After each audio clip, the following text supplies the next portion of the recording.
Hello everyone, कसे आहात तुम्ही सगळे? 2025 लवकरच संपणार आहे आणि 2026 लवकर चालू होणार आहे. 2026 मध्ये काही मोजकेच दिवस राहिलेले आहे. तर 2025 क्रिसमस नंतर खूप लवकरच संपणार आहे. काय काय मला सांगायचं होतं मी पटकन सांगून देतो. मी या वर्षी काय केलं आणि काय नाही हे आता मॅटर नाही करत. आता पुढे काय करायचं आहे हे मॅटर करते. पण जे मी हे मागच्या गोष्टी केल्या आहेत ते पुढे नाही करावा, जसे चुका ते मॅटर करते. दोन टाईपचे चुका असतात मित्रांनो, तुम्हाला तर माहितच असते. एक पेनचा रिग्रेट असतो जो की खूप जास्त भयानक असतो, आणि एक डिसिप्लिनचा रिग्रेट असतो जो की मला आता समजलेला आहे. मला टाइमानं खूप चांगलं शिकवलेलं आहे. याच्या पहिले मला काही समजत नव्हतं. मी एक इमॅच्युअर टाईप पर्सन होतो. इमॅच्युअर टाईप पर्सन मध्ये म्हणजे कसं, मी माझ्या लाईफला सिरियस नव्हता घेत होतो. मी काही काम नव्हतो करत, मी अभ्यास नव्हतो करत, किंवा मी अभ्यास केल्यानंतरही माझे मार्क्स नव्हते, किंवा मला युट्यूबवर यायला, कोणासंग बोलायला, साऱ्या गोष्टीत भीती वाटत होती. मी खूप शाय होतो. पण आता तसं नाही आहे.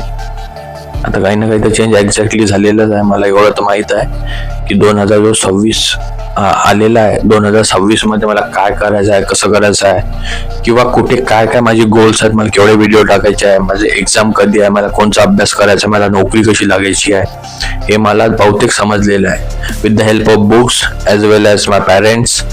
जेव्हा मला रिअलाइज झालं की तुझा जो टाइम कमी आहे, तू मुलगा आहेस.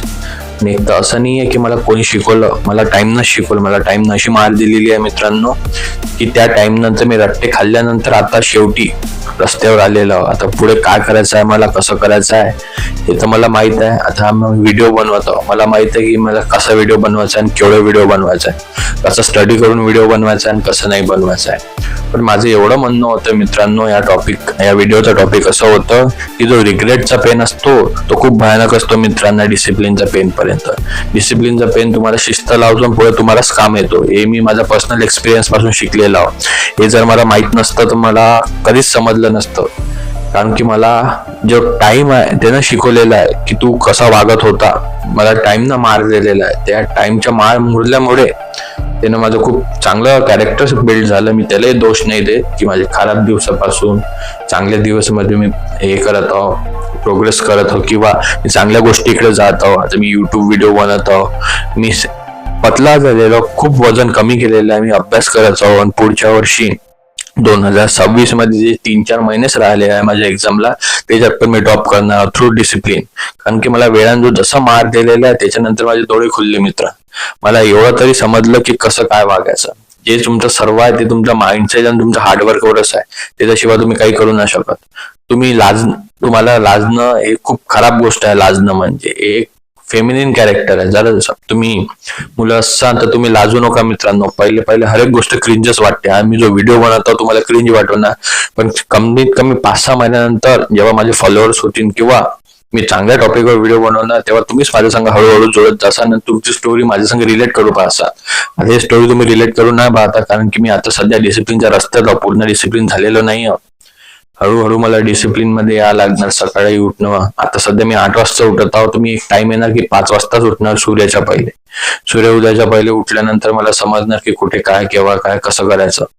हळूहळू मी आता मेडिटेशन करत आहो, मी अभ्यास करत आहो, मी युट्यूबवर व्हिडिओ बनवतो, मी बुक्स वाचत आहो, आणि मी माझ्या घरच्यांचं काम पण करत आहो. तुम्ही पाहू शकता मी खूप माझा फेस इम्प्रूव्ह केलेला आहे. जो माझा फेस खराब झालेला होता, थोडेसे आहेत सध्या पण ऐकणे, पण जो माझा फेस खराब झालेला होता, जे माझे डिसहॅबिट्स होते, म्हणजे खराब सवया होते, जे मी काही खात होतो, कसा राहतो, जो माझा शेड्यूल, माझा माइंडसेट सर्व खराब झालेलं होतं. थकलेला महसूस करत होतो मित्रांनो. पण जसा टाइमनं मला झटका दिला की हा टाइम आहे, वेकअप, उठून जा, याच्यानंतर तू पुढे जाशील तर बर्बाद होऊन जाशील, त्या टाइमचा रिग्रेट तो तर मला फीलच झाला. पुढे मला काय करायचं आहे मित्रांनो ते मला भविष्यात समजलं. तर एवढं तर मला समजून घेतलं की डिसिप्लिनचा पेन हा काहीच नसते ना, तुमचं चांगलंच होत असते. पण जो रिग्रेटचा पेन असतो तो खूप मोठा असतो मित्र.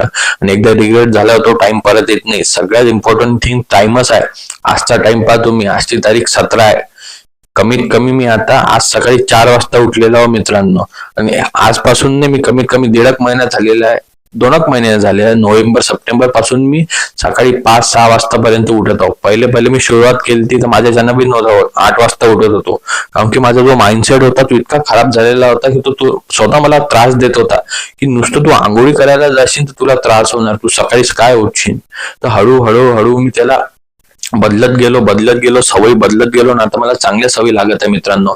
आज इतका कॉन्फिडन्स आलेला आहे की मी तुमच्या समोर युट्यूबवर व्हिडिओ बनवतो, अभ्यास करत आहो, मी माझ्या चेहऱ्याबद्दल माझे इन्सिक्युरिटीज सांगत आहो, मी स्पष्ट बोलायचे प्रयत्न करत आहो. आणि काही दिवस लवकरात लवकर असं आहे ना की मी या युट्यूबवरून तर चांगला टॉपिक म्हणजे चांगलं काही नाव पण कमवणार असावं, अभ्यास पण करणार आहोत, तुम्हाला पण जोडणार असावं माझ्या संग, फ्रेंड्स बनवणार आहोत, चांगलं राहणार थ्रू डिसिप्लिन. आणि हे माझ्या संग कसं झालं माहित आहे, मी एक तर मिरर इफेक्ट असतो तो विराट कोहलीचा, ज्यानं ते म्हटलं होतं मी आरसात पाहतो आणि मग मला समजलं असं नाही चालणार. तसंच माझ्या संग पण झालेलं आहे. पण माझा जो सगळ्यात मोठा टर्निंग पॉइंट होता तो होता मित्रांनो पेन, रिग्रेटचा पेन. सगळ्यात मोठा टॉपिक होता माझा रिग्रेटचा पेन. मला इतका भयानक रिग्रेट झालं जे मी चुक्या केलते, आणि त्याचा पेन नुसतं तुम्हाला नाही, तुमच्या आई बाबाला पण होतो, तुमच्या परिवारावर पण त्याचा अफेक्ट पडतो. जसा मुलांवर अफेक्ट पडला तर त्यांच्या आई बाबावरही अफेक्ट पडतो मुलाला पाहून. तर तो पेन खूप खराब असतो. तर मी चूज केला, पेन तर तुम्हाला होणारच आहे मित्रांनो, तुम्ही त्याच्यावरून धावू नाही शकत. ओशो म्हणतात जर तुम्हाला पहाडी चढायची आहे तर तुम्हाला खाईमधून जाच लागणार, तो तुम्हाला होणारच आहे पेन. पण त्या पेन तुम्ही चूज करू शकता. एक पेन असा आहे की तो थोडा राहणार, त्यानं तुम्हाला डिसिप्लिन लागणार आणि तुम्ही सक्सेसफुल होशाल, नाही तर तुम्हाला हार्ड वर्किंगची हॅबिट लागणार. एक पेन असा आहे त्याचं काहीच क्युअर नाही मित्र, त्याच्याहून फक्त पार जाता येते, त्याच्यात तुम्हाला थांबता नाही येत, त्याच्याहून शिका लागते आणि पुढे जा लागते. तो आहे रिग्रेटचा पेन. डिसिप्लिनचा पेन फार चांगला आहे रिग्रेटच्या पेन पेक्षा. मला माहित आहे हा व्हिडिओ कोणी पाहणार नाही, पण हा व्हिडिओ मी माझ्या स्वतःसाठी बनवतो. हळूहळू मी इम्प्रूव्ह करत जाणार. मला माहिती आहे या व्हिडिओची क्वालिटी एवढी काही चांगली नाही आहे, पण हळूहळू जसं मी डिसिप्लिन मध्ये येत आहो, हळूहळू माझी लाईफ खूप चेंज झाली मित्रांनो. तुम्ही ट्रस्ट करा, मी बशाच्या लायकीचा नव्हतो पुढे, म्हणजे मिरर नव्हतं पाहू शकत होतो, इतकी खराब शकल, खाणं पिणं, रडत होतो मी. असा दिवस होते माझ्यावर, मी असा कसा झालो, पहिले कसा होतो. इतके खराब दिवसापासून तर आता मी माईकवर बोलत आहो तुमच्या समोर, तर काही ना काही तर मी इम्प्रूव्ह झाला असेल आणि पुढे पण मी इम्प्रूव्ह होणार. जो कॉन्फिडन्स, जो कॅरेक्टर बिल्ड होत आहे माझा त्या पेनच्या ना, ती खूप छान गोष्ट आहे मित्रांनो. आणि तोच पेन मी तुमच्या संग शेअर करत आहो की आता मी डिसिप्लिनचा पेन लावणार रॅदर दॅन रिग्रेटचा पेन. तर हा व्हिडिओ तुम्हाला येत राहतील मित्रांनो. तर चांगलेच व्हिडिओ येणार, डिसिप्लिनचेच व्हिडिओ येणार, चांगल्या टॉपिकवरच व्हिडिओ येणार. कारण की मी आणि तुम्ही एकच आहे मित्रांनो. मी तुमचं कधी खराब पाहणार नाही, आणि जे मी करणार आहोत, शिकणार आहोत चांगल्या गोष्टी, आतापर्यंत खूप खराब गोष्टी केलेल्या आहे मी, ते सर्व सोडून आपण या युट्यूब व्हिडिओ टाकणार आहोत, संघ अभ्यास पण करणार आहोत, खूप पुढे जाणार आहोत संघ. तुम्हाला व्हिडिओ आवडला असेल तर लाईक करा, आणि माझी गोष्ट तुम्हाला जर हे पटली असेल तर तुम्ही कमेंटमध्ये यस लिहू शकता. चला पुढे भेटू आपण पुढच्या व्हिडिओमध्ये. तोपर्यंत धन्यवाद. Pin drop silence.